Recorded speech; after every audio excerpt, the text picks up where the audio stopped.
Hello student, welcome to Daffodils online class. हमने हमारी पिछली वीडियो में पढ़ लिया था कि संधि क्या होती है, संधि कितने प्रकार की होती है। उनमें से आज हम पहली संधि पढ़ते हैं, हमारी स्वर संधि। स्वर संधि किसे कहते हैं? स्वर वर्ण के साथ स्वर वर्ण का मेल स्वर संधि कहा जाता है। मैंने आपको बताया था कि संधि में पूर्व पद का अंतिम वर्ण और उत्तर पद का पूर्व वर्ण दोनों के मिलने से जो विकार होता है, तो यहाँ पर जो पूर्व पद का अंतिम वर्ण और अंतिम पद का अर्थात उत्तर पद का प्रथम वर्ण जो होगा, वो दोनों ही वर्ण कैसे होंगे? स्वर वर्ण होंगे। अगर उनमें से एक व्यंजन और एक स्वर है तो वो दूसरी संधि में चला जाएगा। तो यहाँ पर दोनों ही वर्ण कैसे होने चाहिए? हमारे स्वर वर्ण होने चाहिए। तो स्वर वर्ण के साथ स्वर वर्ण का मेल स्वर संधि कहा जाता है। संस्कृत भाषा के स्वर, जैसा कि आप जानते हो, संस्कृत भाषा में कुल 13 स्वर है। संस्कृत भाषा में कुल कितने स्वर है? 13 स्वर है। वो कौन कौन से हैं? ए, आ, ई, बड़ी ई, छोटा ऊ, बड़ा ऊ, री, बड़ी रे ऋषि वाला जो होता है, लरी। इसको संस्कृत में हम अर्ध स्वर के नाम से जानते हैं। ए, ऐ, ओ और औ। वर्णों के बारे में विस्तार से हमने हमारे वर्ण परिचय वाले टॉपिक में पढ़ा था, आप वहां से जाके पढ़ सकते हैं। अब आते हैं स्वर संधि के भेद। स्वर संधि प्रमुख रूप से 8 प्रकार की होती है। स्वर संधि प्रमुख रूप से कितने प्रकार की होती है? 8 प्रकार की होती है। कौन कौन सी? दीर्घ संधि, यण संधि, गुण संधि, वृद्धि संधि, अयादि संधि, पूर्व रूप संधि, पर रूप संधि और प्रकृति भाव संधि। इस तरह से ये हमारे 8 प्रकार की होती है। आइए अब हम पढ़ते हैं हमारी पहली संधि, दीर्घ संधि। स्वर संधि का जो भेद है दीर्घ संधि, इसका सूत्र है अकह से वर्णे दीर्घे। बच्चों, हर संधि का अपना अपना एक सूत्र होता है, एक नियम होता है, जिसके अनुसार हम उस संधि के एग्जाम्पल्स को सॉल्व कर सकते हैं। तो इस संधि का जो सूत्र है वो क्या है? अकह से वर्णे दीर्घ है। इसकी जो व्याख्या है वो कुछ इस प्रकार है। यदि ह्रस्व, ह्रस्व का मतलब आप जानते हो छोटा वर्ण, ह्रस्व का मतलब क्या होता है? छोटा वर्ण। या दीर्घ, ह्रस्व या दीर्घ, इनके बारे में मैंने आपको वर्ण परिचय के टॉपिक में बता दिया था कि ह्रस्व वर्ण कौन कौन से होते हैं और दीर्घ वर्ण कौन कौन से होते हैं। तो इनके बारे में आप वहां से पढ़ सकते हैं। या फिर एक बार और आपको मैं यहाँ लिख देता हूं कि ह्रस्व स्वर वर्ण वह होते हैं जिनमें एक मात्रा का समय लगता है। जिनमें कौन कौन से वर्ण आते हैं? ए, ई, उ, री और लरी। और दीर्घ स्वर वर्ण वे वर्ण होते हैं जिनमें ह्रस्व स्वर से दुगुना समय लगता है। उनमें कौन कौन से वर्ण आते हैं? आ, बड़ी ई, बड़ा ऊ, बड़ी रे ऋषि वाला, ए, ऐ, ओ और औ।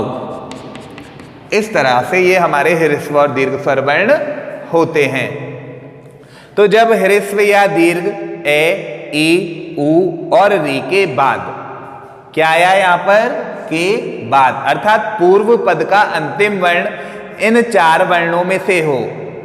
पूर्व पद का अंतिम वर्ण इन 4 वर्णों में से हो के बाद समान ह्रस्व या दीर्घ ए, ई, उ और री वर्ण आए, तो पूर्व पद का अंतिम वर्ण तो ये 4 वर्ण हो तथा उत्तर पद का प्रथम वर्ण इन 4 वर्णों में से एक हो। इन 4 वर्णों के साथ में इनका दीर्घ स्वर भी आ सकता है, जैसे ए के स्थान पे आ भी आ सकता है, ई के स्थान पे बड़ी ई, उ के स्थान पे बड़ा उ, री के स्थान पे बड़ा री आए। तो दोनों के स्थान में, अर्थात दोनों का जो स्थान है, पूर्व पद का अंतिम वर्ण और अंतिम पद का प्रथम वर्ण, इनका जो स्थान है उस वर्ण का दीर्घ रूप हो जाता है। यानी जब 2 समान वर्ण आते हैं तो उन समान वर्णों का दीर्घ हो जाता है। जैसे कि ए के बाद में अगर ए वर्ण आया है, ए के बाद में अगर कौन सा वर्ण आया है, ए वर्ण आया है, तो उसके स्थान पे क्या हो जाएगा, आ हो जाएगा। अगर आ के बाद में ए आया है, भाई मैंने आपको यहां पे बताया था कि ह्रस्व भी आ सकता है और दीर्घ भी आ सकता है, तो आ के बाद में अगर ए आए तो भी उसका क्या हो जाता है, आ हो जाता है, अर्थात दीर्घ हो जाता है।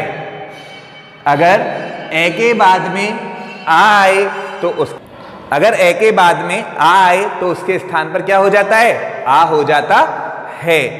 आ के बाद में अगर आ आए तो वो भी क्या हो जाता है, आ हो जाता है। तो जैसे कि यहां पर ये 4 वर्ण जो दिए गए हैं वो 4 इस प्रकार से आ सकते हैं।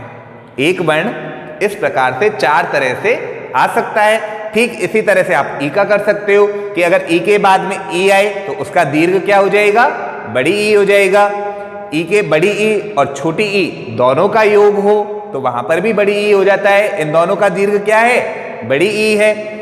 छोटी ई प्लस बड़ी ई दोनों अगर आए तो उनके स्थान पर भी उनका दीर्घ क्या हो जाता है, बड़ी ई हो जाता है। और बड़ी ई प्लस बड़ी ई अर्थात दोनों ही तरफ पूर्व पद का अंतिम वर्ण और अंतिम पद का प्रथम वर्ण दोनों ही दीर्घ हो तो उनके स्थान पर उनका दीर्घ हो जाता है। इस तरह से जैसे हमने ए का किया है, ई का किया है, उसी प्रकार से ऊ का भी हम कर सकते हैं कि छोटा ऊ प्लस छोटा ऊ बराबर बड़ा ऊ हो जाएगा। इसी प्रकार से अगर बड़ा ऊ प्लस छोटा ऊ दिया गया है तो भी बड़ा ऊ हो जाएगा। ठीक इसी अकॉर्डिंग हम री का भी कर सकते हैं कि अगर दोनों तरफ री दिया गया हो, चाहे वो ह्रस्व हो या दीर्घ हो, दोनों ही तरफ क्या हो जाएगा, वो मिलकर के री हो जाएगा। आइए अब हम पढ़ते हैं इसके कुछ एग्जाम्पल्स, जिसमें पहला एग्जाम्पल है हमारा मुरारी। पहला एग्जाम्पल कौन सा है, मुरारी। मुरारी का जो संधि विच्छेद होता है वो होता है मुर प्लस अरी। मुरारी का संधि विच्छेद क्या है, मुर प्लस अरी।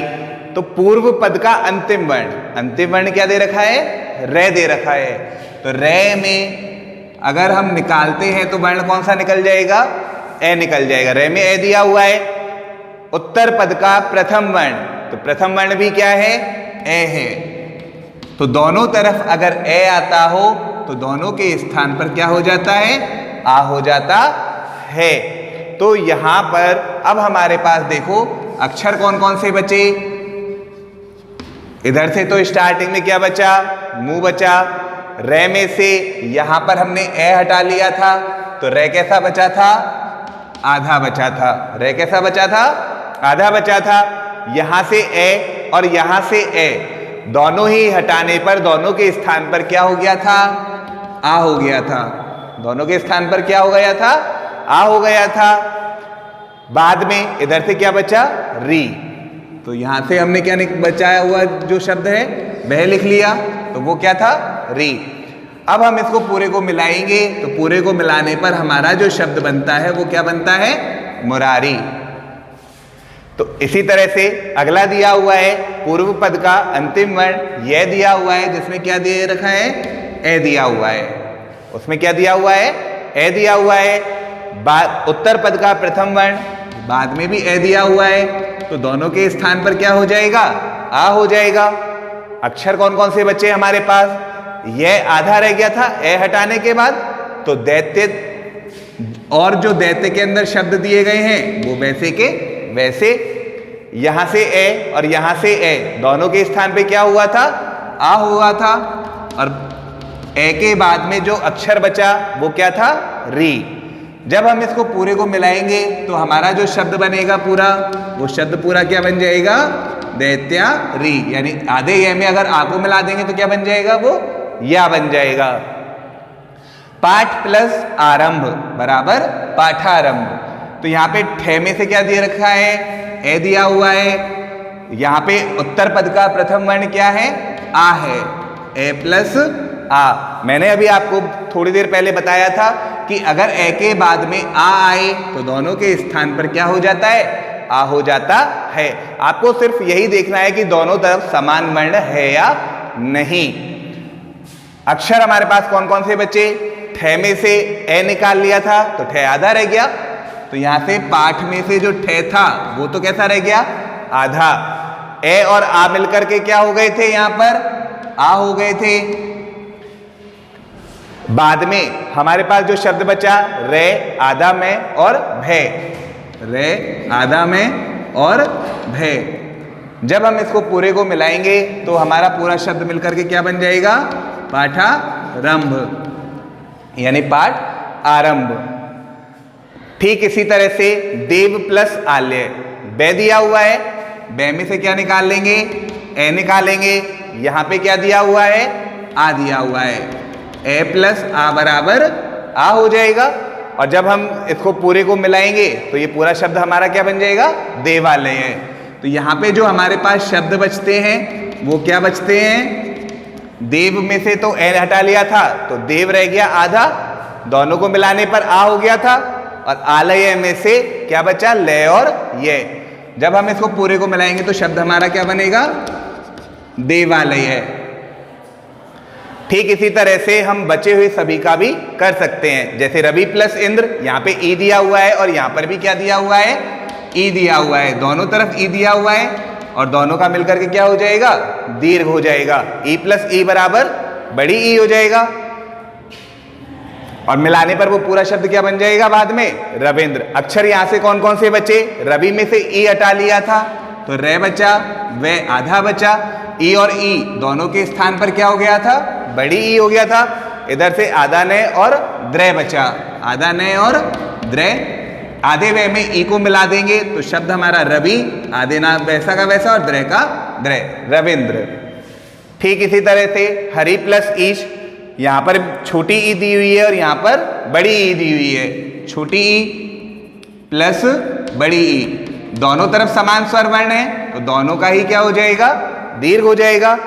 यहां से ई हटा लिया था तो हर कैसा रह गया, आधा, हर में जो रह दिया हुआ है वो तो आधा बचा। ई और ई दोनों मिलकर के क्या हो गए थे, बड़ी ई हो गए थे। यहां पर क्या बचा, अब ई हटाने के बाद में हमारे पास शय बचा तो यहां पे शय वैसा का वैसा, आधे रे में ई को मिलाएंगे तो बड़ी री हो जाएगा और शय का शय, हरीश। अगला एग्जाम्पल भानु प्लस उदय, न में ऊ की मात्रा दे रखी है, छोटे ऊ की, और बाद में उसके क्या दिया हुआ है, छोटा ऊ दिया हुआ है। ऊ प्लस ऊ बराबर क्या हो जाता है, बड़ा ऊ हो जाता है। अक्षर कौन कौन से बचे, ये दोनों ऊ हटा देते हैं तो दोनों ऊ हटाने पर क्या बचा शब्द हमारे पास, भान में से जो न था वो तो आधा रह गया। यहां से दोनों ऊ जब हटा लिए थे तो इनके स्थान पे बड़ा ऊ हो गया था। और उदय में से ऊ हटाने के बाद में दय और यह बचा। जब हम इसको पूरे को मिलाएंगे तो पूरा मिलाने पर शब्द हमारा क्या बन जाएगा, भानुदय। आठवां है बधुत्सव, अर्थात बधु प्लस उत्सव। बधु के ध्य में बड़े ऊ की मात्रा दी हुई है तो यहां पर बड़ा ऊ, और इधर की तरफ कौन सा ऊ दिया हुआ है, छोटा ऊ। दोनों तरफ ऊ अगर आता है तो दोनों का मिलके क्या हो जाता है, बड़ा ऊ, अर्थात उनका दीर्घ हो जाता है। तो इधर से हमारे पास जो शब्द बचे वो क्या बचा, एक तो वे बचा, ध्य में से ऊ की मात्रा हटा ली तो ध्य आधा रह गया। उत्सव में से ऊ हटा लिया था लेकिन दोनों ऊ के स्थान पे क्या हो गया था, बड़ा ऊ हो गया था। अब उत्सव में से ऊ हटाने के बाद में क्या बचा, आधा तय, से और वे। और जब हम इसे पूरे को मिलाएंगे तो पूरा मिलाने पर हमारा शब्द क्या बन जाएगा, बधुत्सव। 9 वाला एग्जाम्पल लघु प्लस ऊर्मी। लघु में छोटे ऊ की मात्रा दे रखी है, अंतिम वर्ण में जो मात्रा दी हुई है वो कौन से वर्ण की है, छोटे ऊ की है। बाद में क्या दिया हुआ है, बड़ा ऊ दिया हुआ है। दोनों को मिलाने पर क्या हो जाएगा, बड़ा ऊ हो जाएगा। इधर से अक्षर कौन कौन से बचे हमारे पास, ले और घे बचा। घे में ऊ की मात्रा दे रखी थी तो ऊ की मात्रा हटा ली, दोनों ऊ के स्थान पर क्या हो गया, बड़ा ऊ। इधर से क्या बचा, बड़ा ऊ हटाने के बाद में रे और मी, रे और मी। जब हम इसे पूरे को मिलाएंगे तो पूरा मिलके क्या बन जाएगा, लघुर्मी। लास्ट एग्जाम्पल पितृ प्लस ऋणम। तय में किसकी मात्रा है, री की। तय में किसकी मात्रा है, री की। और इधर भी क्या दिया हुआ है, री दिया हुआ है। दोनों री के मिलने पर बड़ा री बन जाता है। दोनों री के मिलने पर क्या बनता है, बड़ा री, अर्थात उसका दीर्घ हो जाता है। अक्षर यहां पर क्या बचे हमारे पास, पी और तय बचा, तय में से री की मात्रा हटा ली तो तय बचा आधा। री और री दोनों मिलकर के क्या हो गए थे, बड़ा री बन गया था, तो यहाँ पे बड़ा री। यहाँ पे क्या बचा, री हटाने के बाद ण और मैं, तो ण और मैं, और जब हम इसे पूरे को मिलाएंगे तो ये पूरा मिलकर के क्या हो जाएगा, पितृणम। तो स्टूडेंट इस तरह से आप अपनी कौन सी संधि कर सकते हो, दीर्घ संधि। आप इन एग्जाम्पल्स को वापस से पढ़ें ताकि आपको समझ में आए, राइट भी करें। Thank you student.